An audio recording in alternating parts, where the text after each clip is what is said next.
And here we are with Laura Pellegrini and Stefano De Frey with Before You Go. Welcome, you two. Great. Thanks Welcome, for having welcome. us. Thank you.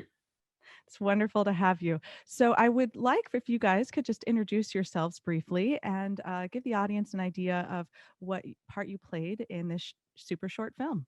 Yeah. Laura, the first one, two. Yeah, go for So it. Laura and I own a production company called Rosso Films International. We're both directors. Our company does narrative features, narrative shorts, and most recently documentary shorts that were shown on NBC.com. We co-direct everything. Co-produce everything. Co-produce everything. Yeah. Often with other production companies, obviously, as we're doing a feature, but we started it from the ground up, and this was our first film that we shot outside of the United States. In Ireland. In Ireland, Ireland, yes. It was our first time outside in Ireland, and what an experience! I mean, what an incredible crew. We worked with a film school to source specific people, grips, gaffers, and people that could work on the film. But it was an incredible experience. I got to throw a shout out to Lorcan Dunn, who helped put us together, and Owen McKenna. Yeah. Well, I have. Yeah. Oh, I'm sorry. Go ahead, Laura. No, that's okay. I was going to say Lorcan was really responsible for bringing all the resources to us and getting us in touch with Dean Gordon, our cinematographer, and all the special people on board. Yeah.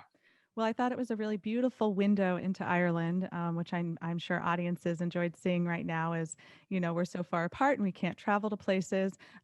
Excellently shot, and the emotion just coming out from behind it, I thought was beautiful.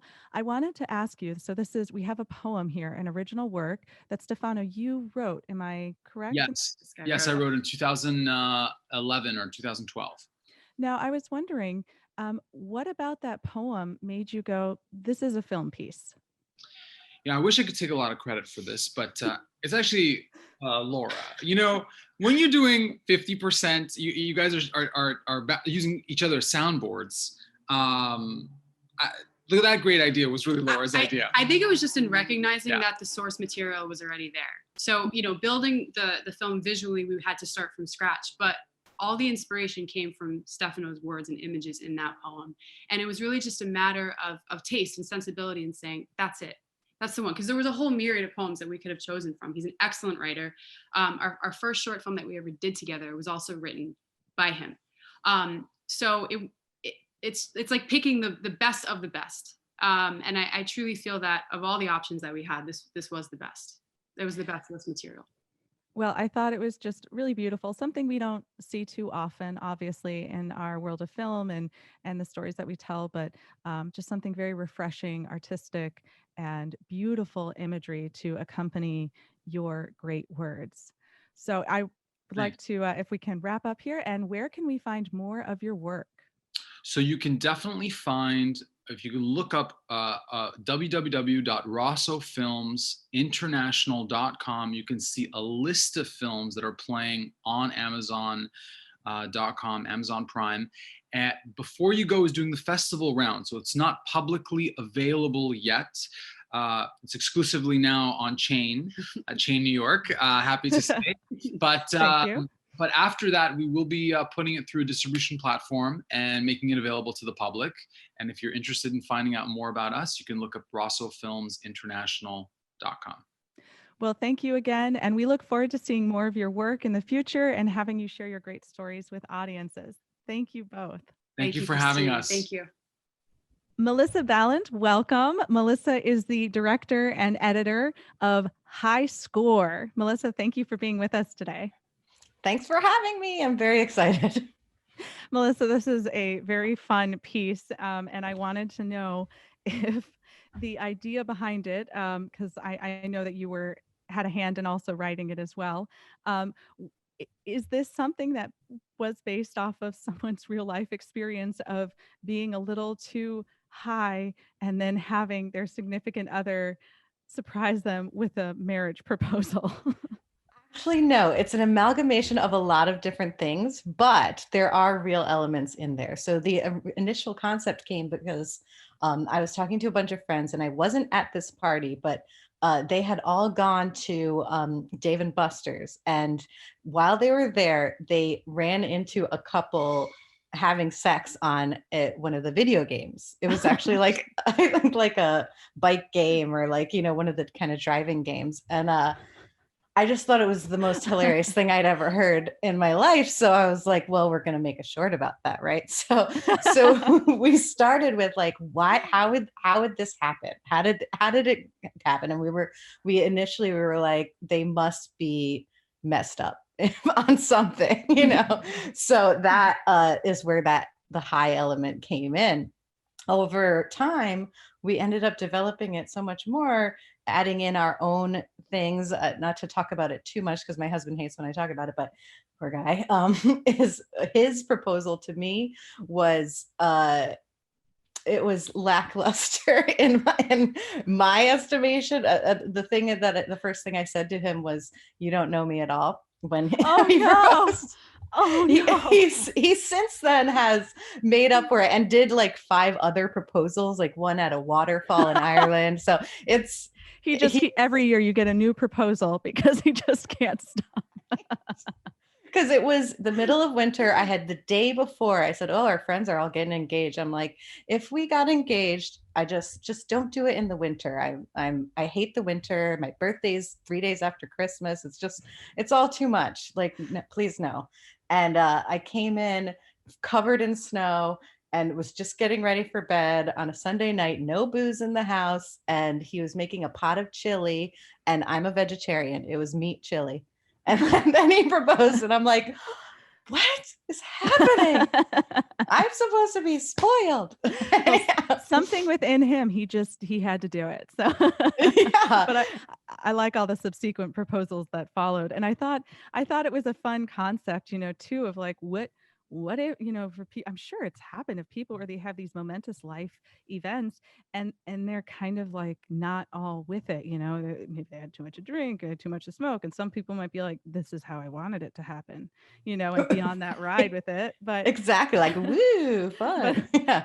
but I liked her character within this, kind of figuring it out and being like, you know, trying to understand and take it in, but not getting it. And the friends are all surrounding. I thought that was really fun. And I have to ask, I got to know how the cardboard land, the amazing fantasy cardboard land was created. Can you share with us how that all happened? My friend and fellow filmmaker, Mike Papa, he has amazing films. I recommend everyone Google his name and check out his stuff. He's an amazing artist, an amazing director and writer. And he led a team, including my husband and our other friend, Jacob Black. Last time I did an interview, I didn't mention his name. So there you go. I mentioned his name this time. Jacob Black. Anyway, and that's his real name, though he has been in trouble with Facebook because that's the name of the Twilight guy, the character in Twilight.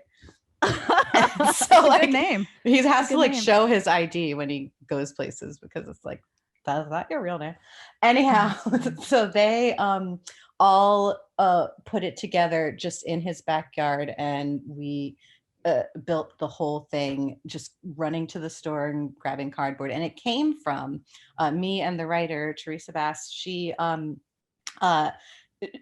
and a few of our friends, because of my birthday issues, I'm always like, I never really have a birthday because everyone's celebrating whatever holiday, you know, at the end of December. And they made one day a cardboard time machine. And like after my birthday, and I came in and they were like, okay, we're going back to your birthday. And then we had a big party as if it were on my birthday. It was just a really wonderful, sweet thing. Yeah. So we were like, what's something that he could do to, like, you know, and so we were pulling all these things from our experience together. And that's kind of how it all kind of mashed all these different.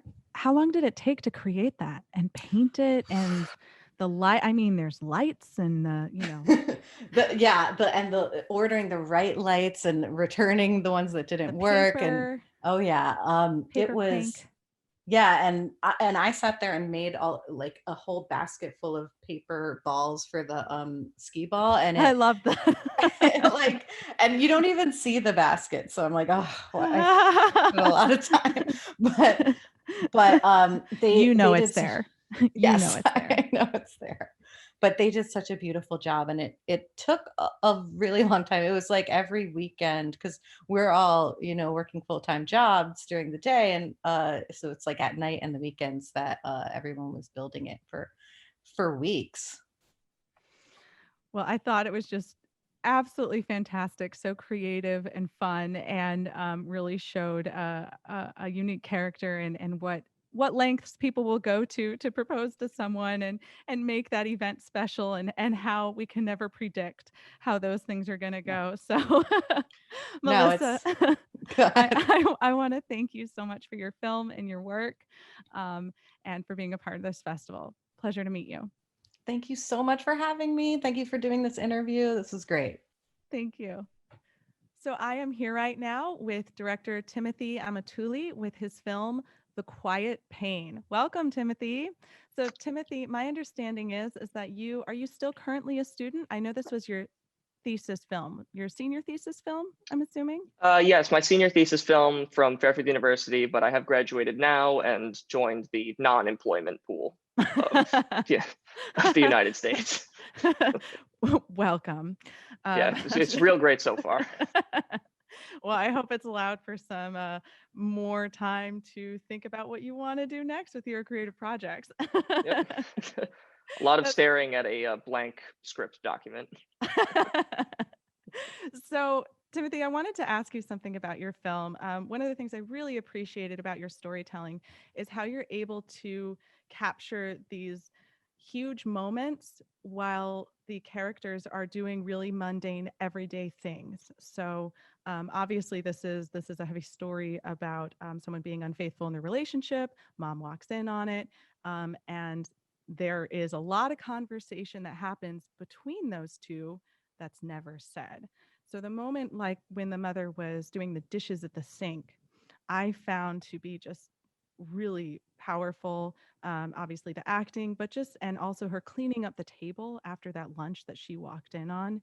And to have that decision of her cleaning up that lunch, I just was like, oh my gosh, of course. But there was so much said about it. So I was curious, is that something that you're finding is a theme within your work as a new filmmaker and capturing those small moments? What draws you to that, to want to tell the stories in that way and convey what the characters are going through with those small everyday tasks?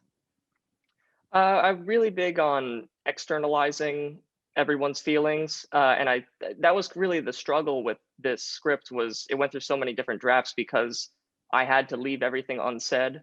Um, and I had to find a way to bring out how everyone was feeling without actually ever having them just say "I hate you" or anything like that. Um, Fortunately, not drawn on any real life inspiration. My parents are happily married, which is the first question I usually get asked about it is everything okay at home? Really? That's rather personal. I'm Yeah, surprised. I'm like, I don't know you. Right. That's a very personal thing for someone to ask based on a um, film.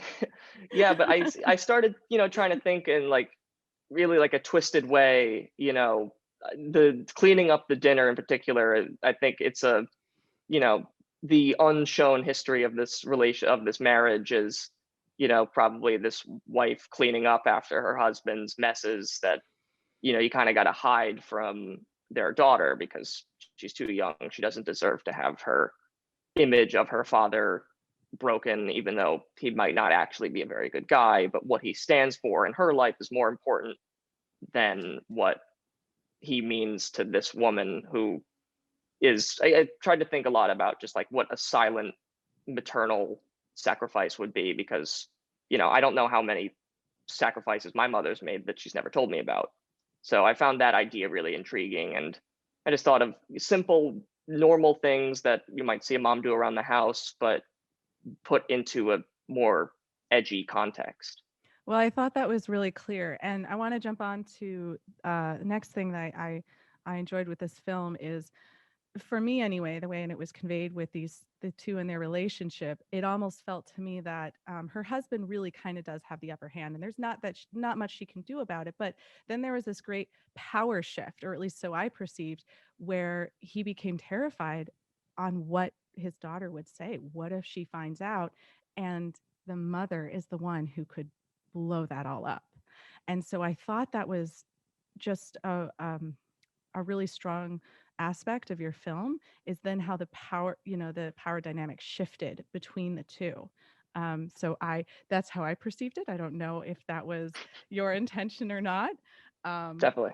oh, great. It was very clear to me. And I wanted to ask about your film. So that when I was first viewing it, I actually thought this was an international film that was filmed in Japan. And I was curious as to if that was intentional, and why you may have done that. Was that so you could, submit all around the world, maybe get received into more film festivals across the globe? So I found that, I thought it was great. And I had to look at your notes and I was like, oh, it was okay, interesting. Yeah, you didn't think I'd look like this, did you? I did think you were a Japanese filmmaker. I did. But it makes sense with what you were sharing with me previously about how you lived for a period of time in Japan. And I think that's so beautiful that that has really infused in your work and what you're and how you're becoming a filmmaker. Yeah, I mean, is the biggest inspiration definitely. That had a living there as a child had a profound influence on my whole development and my interests. And at this point, I think I consume more in Japanese than I do in English in terms of the like movies that I watch. Um, a lot of stuff from 50s and 60s, like Naruse, Kurosawa, stuff like that. So that was like big inspirations for the construction of this story, because I got the ability to make any movie I wanted, and it took a long time to figure out what it would be. And I thought about like, okay, what are the elements of these movies that I like so much? I love these, home dramas that are quiet but powerful. And it was always like, a mother making some horrible sacrifice because she's married to a terrible guy. And I was like, okay, I can work with that. That's relatable to everybody, I think. Um, and luckily, from us living there, we have tons of stuff around the house that is authentic from the region, that could be used for decorations. And so it's actually fun for everyone that uh, everyone that knows us to watch the movie, because they're like, oh, that's the painting from the living room. Or like, oh, I know that, like, that table, so we had all the right pieces, and then it took a long time to find the right location to put them in. But once everything got together, and I worked very closely with my entirely Japanese cast to make sure, all the dialogue was right, everything felt natural, there wasn't anything that felt like they wouldn't actually do in this situation. Because I want, obviously, number one priority is to be extremely respectful and acknowledge who I am and what I am doing. But I'm happy to say that the reception to it has been overwhelmingly positive, and I'm happy to, have a non-English story be able to reach so many English speakers who might be a little bit more hesitant to jump into something with subtitles. So I want to make sure, was I saying it correctly that the cast list, are they all related? They're all family members? Is that correct? Did I see their last name on that? The same No, last name? none of the cast are related. Okay. Although Strike that. all of the adults actually did know each other, prior, or Okay. one person knew both of the other two. So there was, they go to a lot of the same auditions and stuff. So Yeah. I was like, oh, I've actually tapped into this kind of little like sub community of actors and everything. Everyone who kind of goes to the same auditions. So That's which great. I thought was very cool. And Yeah. yeah, I am indebted to them forever. They were all fantastic. I really enjoy to work with. Yes. Shout out to the cast. They all did such wonderful work. So one of the things, people who aren't too familiar with independent filmmaking and filmmakers who are just starting out, are those little moments of like where, people are like, oh, I recognize these objects from around the room and things like that. It's very fun. So I wanted to ask you, what was a favorite moment for you on set? with this project? Oof. Oh man, it is it's kind of like a 3-day blackout. It was the whole thing was so nerve-wracking. Um, and I like it's like I don't even know if I actually did it, but then I watched the movie and it's like, oh, I did. It does exist. I think the main That's so honest. I think the most the one of the best moments on set for me was seeing we were having lunch and I saw the three, like the, in movie family all sitting together at that table eating and being really happy. They just happened to sit separate from the crew because we were all just in the kitchen. And I looked over and I was like, oh my God, they're a real family. This is a real family. And You did it. yeah, and Aiko, the mother, was so like uh really took Konomi, the little girl, under her wing, because Konomi had a little bit of trouble with English, and so Aiko was very helpful in getting my directions across. And she was an amateur actor; had never done a movie before, so she incredibly useful. But she really did take a maternal role on like in front of the camera and behind the camera for this girl, and they were so happy. And she would like take selfies on her phone and stuff. It was I really felt like, wow, I actually created a family for 3 days, and it was a really sweet and moment. It was just, I don't know, it makes me smile a lot. I have a lot of pictures of them just all laughing together. I really wish it came through on the screen because they all really did look happy Well, when they weren't acting. I would say that their bond and that family connection that you really can't fake, that absolutely came through, even if the story itself was something of a bit more dramatic. But I mean, that's the power of filmmaking, right? And just any kind of creation really is when you get a group of people together and so quickly you can become this family, this community. So, which is one of my favorite aspects of doing all of this. So I congratulate you again. I thank you for your work. I'm so excited to see what you direct in the future. Please continue to submit and be friends with us at the chain. And ladies and gentlemen, again, this is director Timothy Amatuli. Thank you, Timothy. Thank you.